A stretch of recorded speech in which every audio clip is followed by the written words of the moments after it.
Today we're going to talk about Looksmaxxing. That's a term that's floating around the internet right now. Very famous, popular among the Gen Zs. Guys trying to optimize how they look. Typically, women max their looks, but now guys are actually catching up. This has become particularly important for Gen Z. And why not? I fully endorse this effort by men to maximize their looks, beauty, and status to attract the best in whatever they seek. I won't lie like how people do today. Body positivity, everyone is beautiful, absolute nonsense. No, they're not. Not everyone is, and that's okay. Here's the thing, there's real science behind why looks matters. Back in 1972, psychologists ran a study where people were shown photos of strangers rated attractive, average, or unattractive and asked to guess their personality, kindness, intelligence, career success, and even how happy their marriage would be. People consistently rated the more attractive strangers higher on all of it, traits that have nothing to do with how someone actually looked. Psychologists called it the halo effect, and this is not one off. Researchers have rerun this across dozens of countries and cultures, and the pattern holds up every time, everywhere. Attractive faces get rated as more confident, more competent, more trustworthy, more lovable. They get treated better, get better pay, better partners, promotions, etc. Life is just better. That's just the truth. Is it fair? May not be, but doesn't matter. It's a fact. And once you know that the bias exists, you can either resent it or you can work with it. Cool. Let's talk about what you can control versus what you want. So, since we're going to talk about Looksmaxxing, this one becomes very important. Let's get this very clearly. There's a category of stuff in every human that you can't control. Things like, skin color, tone, height, hair density, bone structure, jaw width, and, the torsos, limbs, etc. A lot of things you can't really control. Largely, it is defined by genetics. No amount of hacks can change it. And if a video promises you otherwise, be very skeptical and stay away. But there's a much bigger category that's entirely trainable and mutable. Body composition, grooming, how you dress, how you speak, posture, and manners. And most guys are leaving 80% of this on the table, not because it's hard, but because nobody ever broke it down cleanly or told them that they can improve and that it matters. That's what we're going to do today, about 10 to 11 levers, what they do and why they work. It's just a practical guide. Let's go. Number 1. And the most basic, body fat percentage, get it in the 15 to 20% range, non-negotiable. Everything else on this list works better once this one is handled, and in fact, this has strong correlations with a lot of other points as well. So we start here. Fat sitting under your skin. Subcutaneous fat is what blurs your muscle definition, softens your jawline and the face shape. It's not about being ripped. Don't worry about six-pack. The American Council on Exercise's widely used classification puts the fitness zone for men at roughly 14 to 17% body fat and the acceptable healthy zone up to 24%. Visible abs definition for most men start around single digits to 10 to 12%, with a clear six-pack usually needing 8 to 12%. But that's a very hard, difficult range to sustain, so not a default target for most of us. 15 to 20% is a sweet spot, kind of, maintainable, lean enough that you look good, athletic. You will have a reasonable jawline, collarbones, muscle shape actually shows up without, constant calorie tracking misery of single digit body fat. It's also very sustainable and maintainable in the long run. And this looks much more easier to attain for a lot of men. You don't need to look shredded 1 week and then bounce back into the fat hippopotamus that we can become. And here's where this range matters more than you actually think. It's not just healthy, right? You have to be reasonably healthy in a lot of other things to achieve this kind of a body fat percentage. It also puts you ahead of the competition, ahead of all other men in the world who are way fatter and obese than you. Let's look at quick statistics. In US, the CDC's data shows about 39-40% of the men are obese. That is 2 out of every 5 men are obese, or maybe, even one half of them are obese. And if you count the overweight too, that's nearly 3 out of 4 adults. In India, the government's own survey, NHFS 6, which was released in end of May 2026, about 27% of the men are now overweight or obese. It's up from 23% just a few years ago, which means men are progressing. They are becoming fatter and fatter as the time goes by, which means if you are in the 15 to 20% body fat range, you're well above most of them. And 1 of 3 men are fat. So you just ensure that you're not among them. Living in cities, people with sedentary lifestyles, high income, the number just keeps increasing, and that's how it is going to be. You can read about it. Now, what I spoke about is BMI data, not body fat percentage, but I'm kind of using this as an identical analogical study here. So I won't pretend that this percentage or percentiles that I give you is exact, but the direction I'm sure you understand. is very clear that, being genuinely lean, anywhere in the 15 to 20, 22 percentage is good enough for you to stand out among your competition. That's about it. You will get noticed by women for sure. Number two, most important one again, build muscle. So there's this quote that is attributed to Socrates, which kind of motivated me in 2022 December. But it was, I think, mentioned by Xenophon, one of his students. No man has the right to be an amateur in the matter of physical training. It is a shame for a man to grow old without seeing the beauty and strength of which his body is capable. Isn't this wonderful? So this is not about size for the sake of size or, becoming ripped. Muscle changes your frame. I mean, let's accept, right? You look at an athletic body versus a fat, obese hippopotamus, you know which one looks better. As simple as that. Specifically, look at shoulder to waist ratio, the V taper that people actually aspire for, that's considered very attractive for the opposite sex, and you look good, even for yourself. Forget what women think. Broad shoulders relative to your waist is one of the most consistently studied visual cues of male physical attractiveness across cultures. You don't need to be huge. You just need to ensure your ratio, if not the 1.6 golden ratio, if you get in the range of 1.4 to 1.5, 1.6, that's good enough, and it's not that difficult. Hit the gym, build your muscles. Combine this with point number one, the fat loss, and something very interesting happens. Most clothes just start fitting better.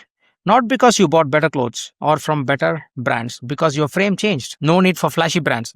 Even with a small budget, you wear a 100 rupee t-shirt, you would look like Adonis. Okay, number three, smell good. I'm going to spend a little more time on this because women particularly look for good smell in men. So it's very, very important, and it's evolutionary as well. So just to get the basics out, the sweat itself doesn't smell. Your armpits and groin, these are the two main areas that will smell. So we'll go through that. Little bit of science here. Your armpits and groin have apocrine glands, and what they release is basically odorless until bacteria on your skin, mainly Staphylococcus and Corynebacterium species, break it down into compounds that actually smell. That's the mechanism, which means the fix isn't a spray, deodorant, or antiperspirant. It's reducing what the bacteria have to work with. Antiperspirants block sweat glands, deodorants just mask or kill the bacteria. Different tools, worth knowing the difference. And yes, diet and gut health play a larger role, though this is one of those areas where specific food to smell links are weaker than people claim online. So I won't overstate it, but we will still cover the food habits as well. So what do we do to keep ourselves from, let's say, smelling less in general? Trimming hair in these places, the groin area plus your armpits. Trimming hair often reduces the surface area for bacteria to colonize. Showering removes the bacterial load directly. Good news, this isn't a whole body problem. Apocrine glands, the ones that actually cause the odor, are concentrated in mainly these two places. Wash and dry both properly, you handle 90% of your sweat issues or smell issues. Antiperspirant and deodorants are add-ons for hot days, heavy sweating days, or stress, which is but this is not a substitute for the basics, which is keeping those areas dry and breathable, and also trimming the hair cleanly instead of fully shaving. Trimming is still fine. The one place people forget entirely, the feet. Different mechanisms, but the same fix. Keep them dry. Don't wear the same damp shoes or socks 2 days running. Put them for wash. I know men are very, very poor with the smell department, so I want you to spend more time handling this aspects as well. One caveat here. Don't use your underarm antiperspirant or deodorant down there. Groin skin is far more sensitive, and those products can actually cause irritation instead of helping. The fix is the same principle, different execution. Wash with plain, mild soap, trim rather than shave, and dry fully, and wear breathable cotton underwear. Simple fixes, and you can wash it once in a day. That is good enough. You don't need to be doing it every time. In fact, the doctors don't recommend you to wash your groin multiple times. Once a day when you take bath, that's good enough. Cool. There's a deeper layer of research, which I'll just quickly talk about from a female angle and the pheromones and let's say the smell angle. In 1995, Wedekind's sweaty t-shirt study found women rated men's body odor as most attractive when their immune system genes were most genetically different from their own, a possible signal of genetic diversity for offspring. Symmetry shows up too. Men with more symmetric bodies and faces are consistently rated as smelling more attractive, a sign of stable development. And there's a striking 2014 study where researchers activated people's immune system with an injection, and within hours the body odor was rated as noticeably worse before they even fell sick. Skip the marketing, focus on diet and hygiene. Those are the parts you can actually act on. I mentioned about the food and smell link. It has been studied multiple times. A 2006 study had men eat meat-heavy diet for 2 weeks and then a meat-free diet for 2 weeks. collecting their body odor each time. They kept, pads in the armpit. Women rated the same men's sweat as noticeably more pleasant during the non-meat phase. Real controlled replicated finding, not just anecdotal. I'm not saying eating meat is bad, but I just want to point this out that diet really matters to how you smell. Okay, now point number 4, we will rush through it pretty quick. Dress well, non-negotiable. So it's a freebie once your points 1 and 2 are handled. That is, your fat loss and muscles are taken care of. This one is a easy peasy Japanesey. Clothes are designed to drape on a certain type of a frame. V-taper, shoulders, flat stomach. So if you get that right, just about any kind of dress will fit you well. Fix the frame. A much wider range of off-the-rack clothing just works. Fit matters more than the brand or the price point. A well-fitted 800 rupee shirt will beat a designer cloth worth 5,000 or even 1 lakh every single time. Next point, number 5. Teeth, beard and hair, the basics. I'll just quickly touch upon them. Unglamorous, but this is the highest visibility, lowest effort category on the list. I mean, you get noticed based on your teeth, beard, hair, and how you're groomed in general, particularly the teeth. The most bad breath doesn't come from your teeth. It also comes from the bacteria on your tongue, which is why tongue scraping matters as much as brushing. Beard and hair, like I mentioned earlier, keep it trimmed. Combed beats your natural in how it reads to other people. It signals maintenance, not laziness. This is a 5-minute a day task with outsized returns. Number 6, men are very weak in the skincare. Topicals versus diet, I'll cover both. My dermatologist once told me something that I never knew. I thought of skin as mostly a topical problem, and apparently she said it's not. Skin is a genuine reflection of what's happening inside you. That was her exact statement. High glycemic diets and dairy are consistently linked to worse acne, and there's a real gut-skin connection. Gut inflammation shows up on your face. We covered it in our previous episodes on, fat plus leaky guts. Check it out. Diet isn't a background factor here. It's the primary driver for your skin health and glow. But diet alone doesn't cover everything. I want to be very careful here. Topicals do the jobs that diet can't. Retinol speeds up cell turnover and boosts collagen production. That's why it helps with texture and fine lines over months of use. Vitamin C is an antioxidant that inhibits excess melatonin production, which helps with pigmentation. Both backed by real dermatological research, not wellness influencer claims. And the third one, which everybody skips, particularly the Indian men, is your sunscreen. UV exposure is one of the biggest drivers of hyperpigmentation and premature skin aging. And it doesn't care what your basic skin tone is. Remember, point number 1, skin tone is something that you cannot control, but how much UV damage compounds on top of it over the next 20 years, that's pretty much under your control. So if you're a man, just stick to the basics. Make sure you wash your face regularly. Use sunscreen when you go out, and use vitamin C and retinol. I won't go deep into it, but use them often, let's say on alternate days if you like it. Vitamin C through the day, retinol in the evenings. That's about it. And then, use it for like 6-7 months and start seeing the results. Even I don't use it much, but I'm going to start. Great. That's a full picture on skincare. And of course, the other thing, use your moisturizers on your hand. Don't go with arms that look dry, whatever, the webs of your fingers that look whitish. People don't take care of the basics. It just looks pretty bad. Take care of the basics, guys. Or the face, make sure it's even. Simple. Okay. Number 7, very closely tied again, diet. I'll keep this crisp because we already covered a lot of diet in the first few points. Protein intake drives muscle repair and growth. A lot of your hair and skin is basically protein. That's pretty evident. Collagen, everything is just protein. Dal, paneer, eggs, chicken, whatever fits your plate, just go ahead with it. And then you have to eat a lot of fiber too, because that's very important. We spoke about it in the last episode. A lot of whole food. So one simple principle for you with respect to the diet is just keep eating a lot of whole foods. 80% to 90% of the time you're pretty much sorted. And take a lot of fruits and vegetables as well, because you need a lot of antioxidants and micronutrients in them, which is what will help your skin repair and stay pretty hydrated and clean. And the other advantage with, let's say, vegetables and fruits is that it's slightly calorie thin. Okay, that's on the diet part.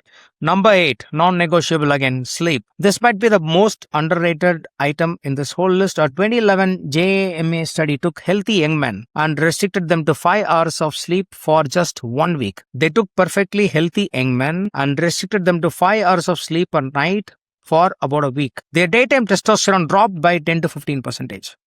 The researchers described it as equivalent to aging 10 to 15 years hormonally in 7 days. So you understand the importance of sleep. I've always mentioned sleep is the number 1 free best medicine in the world. Magic, miracle. Beyond that, skin repair. Let's come to the biology. Beyond that, skin repair and collagen synthesis peak during deep sleep. And under eye puffiness is largely fluid retention from poor sleep. You can do every single item on this list, working out, less fat intake, less sugary sweet intake, etc. None of it will actually give you the result that you want if you don't sleep well. How you speak?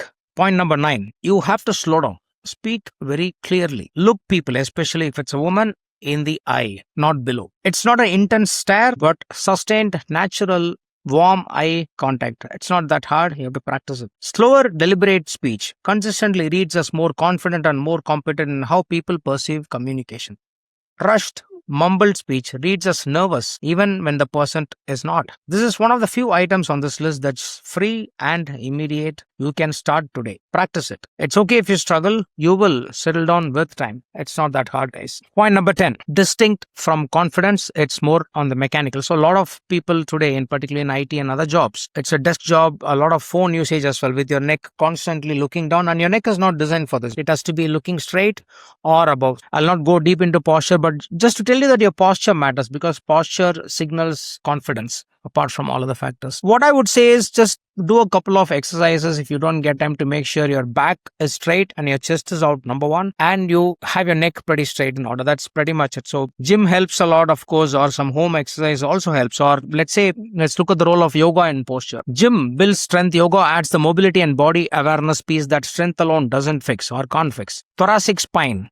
Spine mobility work directly counters the locked forward hunch. You will see people with a hunch from just sitting and phone usage. Yoga trains proprioception, awareness of your body's position in space, which is likely why regular practitioners self-correct posture unconsciously through the day, not just during a session. So these things have been proven through research. 2 exercises specifically have solid clinical evidence behind them. The chin tuck, just read about it online. Draw your chin back, hold it for 10-15 seconds, do it few times a day. And scapular retraction, pull your shoulder blades back and down. Both are backed by randomized control trials, specifically for smartphone related forward head posture. And if you're someone who lifts weights, and if you only push, let's say bench and shoulder press, and never match it with a pulling volume like, rows and face pulls, you're training the hunch, not fixing. So one of my friend who's about 6'1", 2, he actually had a bit of a hunch for a long time, and now he's into strength training for more than a year, 3 times a week, and kind of looks like a Rambo right now. And his hunch is gone, his posture is fixed, his t-shirt is just,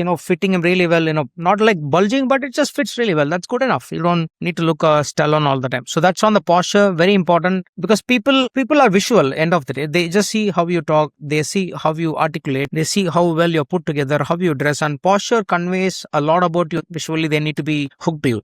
Now, the last point before we close, confidence. Now, you find a lot of videos that speak about be confident, act confident, but you cannot fake something like a confidence. So now confidence is something that actually is a byproduct of a lot of things that we spoke about. Let's say you eat well and you drink a lot of water, you sleep well and you work out and your clothes look good and you look good in your mirror. When you go take a bath and you look naked in the mirror, you should feel good about yourself. If you don't, you won't get the confidence to even approach a woman. Why would you? You have to like yourself first. And for that, you have to, confidence takes time to build, guys. I mean, I don't want to just give a hack that you will become confident by tomorrow. It's about 12 months to maybe about a couple of years of hard work in some of the areas that I touched upon, because nobody's watching you brush your teeth. Nobody sees the 12 to 18 months of rigorous gym sessions and the 5 a.m. wake up that you do before the shirt started fitting differently. So this is the actual mechanism behind confidence. It cannot be hacked. It's not something that you can fake. People can point that out pretty clearly. It's just evidence. You have to build yourself from inside for a long period of time. But it's not pretty hard if you stick to the basics. So remember one thing, guys. You cannot control the hand that you are dealt. I spoke about skin tone, height, your nose, your whatever, things that if you go bald, for example, it doesn't matter. Leave out the things that you can't control. What's given to you, make the best use of it. You can absolutely control how well you play the cards. Those are dealt to you. Become confident and see how your life changes. So this is the Looksmaxxing basics, and basics work all the time. Cheers.